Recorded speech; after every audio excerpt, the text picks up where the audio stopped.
What's good, superstars? Back with another living out of my brokerage account video.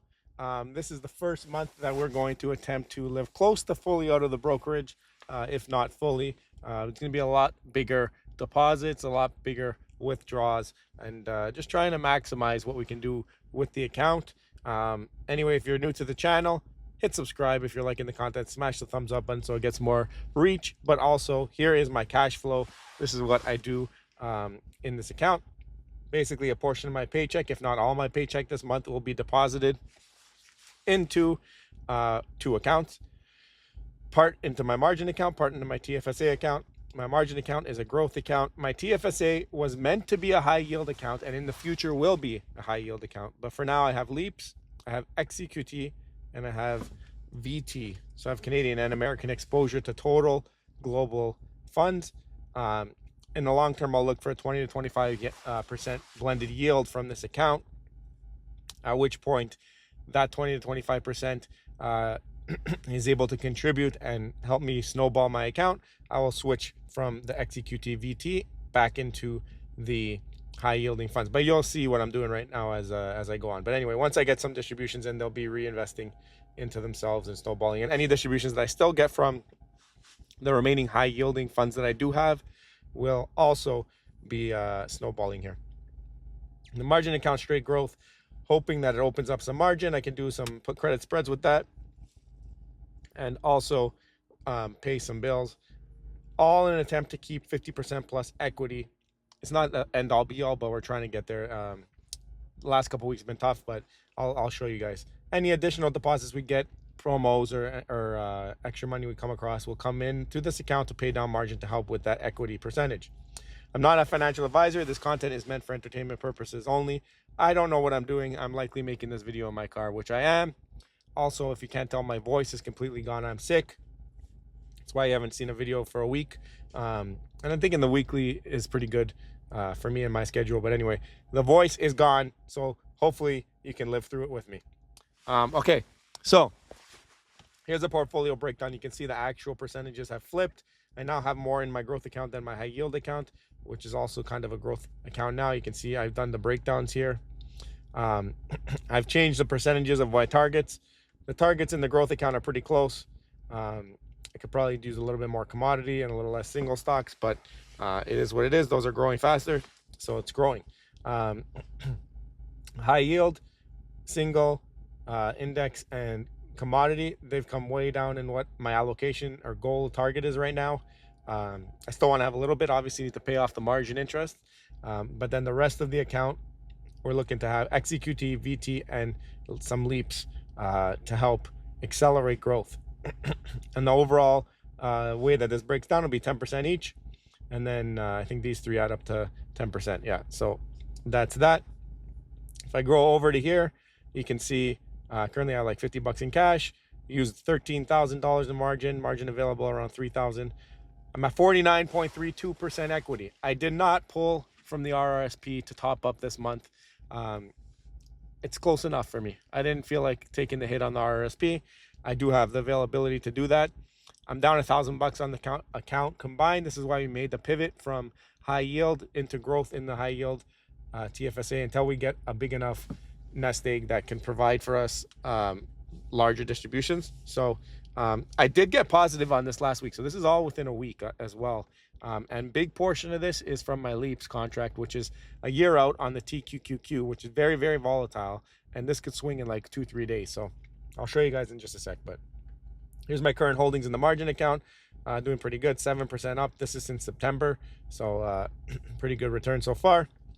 And then when we look at the high yield, you can see I've taken some decent losses from those high yielders. It was about, I don't know, what's this, $1,000 that we took off. So there's your $1,000. It was the high yielders. Everything else is doing pretty good. I have a couple high yielders still in there, some single stocks, some Canadian funds that are the burgundy or maroon color, and then some other more stable ones. And then we got a little bit of commodity exposure. Then you got XEQT and VT, which are not yet green since I've bought them, but I have larger amounts of them. So you can see there around 5 grand into those two, transferred over from my high yielder. So I do expect that being the total market to turn at some point. But we'll see what happens. Nobody has a crystal ball. So that is that. I don't have any insurance on right now.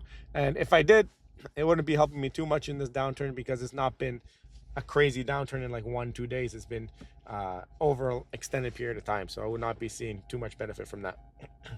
Here's my projections for the future. As you can see here, I contributed last month 4,800 and I took out 3,360. I did not top up anything with RRSP, so I allowed my margin to be 48, or my equity to be 48.66%. If I topped up, I would have had to put in like $1,000. I would have been at 50%, which would have been the goal. But I think I want to see how it goes, and you can already see I did another distribution, and I knew I was going to have a distribution coming up in the first week. Obviously, I put in around $1,800 is what I had available, and and now I'm back up to 49% because I haven't withdrawn up to 70%, which is the goal or the target.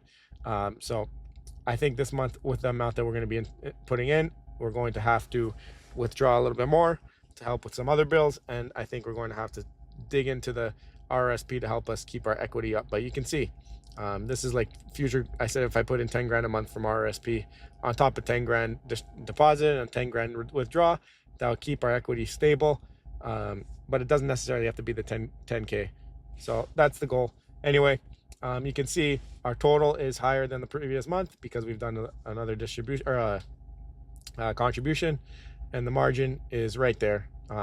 So I didn't feel the need to go into the RSP last month, and hopefully we get some growth here. A little bit of a rebound will be nice in the markets. If not, it's all good. So that is that. This is the state of the portfolio right now. I was going to end the leaps at 40%. I should actually move that down now because it looks like it's moved down. I have it set to auto turn green when it hits 40%. So it looks like 40% distribution for TFSA only would be around December 2027. So it looks like I'm going to be investing in growth until that point, or whenever we get that account to around 300,000. It's looking like. So long ways to go for that. Right now account is only at 26,000. We'll continue to monitor it. Last month the dividends ended up being $200. This month we're already at $46. I think it will be less than that this month because we did sell off a lot of our high yielding positions. But yeah, our put credit spreads, we did one that closed nicely. Now we're in two other ones that are still I think it's Netflix is one of them, and Robinhood. So Robinhood had a nice roller coaster week, and Netflix has been down, but it's still not into my put credit spread range. So I'm just going to keep holding it until the premiums start to catch up, and then I'll probably close it. And then same thing for Robinhood. So we're trying to get churn a little bit of cash on those positions. But up front they're down, so that's also contributing to our negative here that you see at the top. So I think end of this month we'll have a better handle on the new strategy, on the revised strategy, and things will turn out for the better. But that's me being very hopeful. So we'll see what happens, guys. Thank you so much for watching. If you like this, let me know in the comments down below what you would do different, or if you are doing something similar, if you have a brokerage account that you're living out of. I'd love to hear the stories from you guys. It always helps motivate me to keep going with the series and stuff like that. So guys, also smash the thumbs up, subscribe, and we'll see you in the next one. I love you.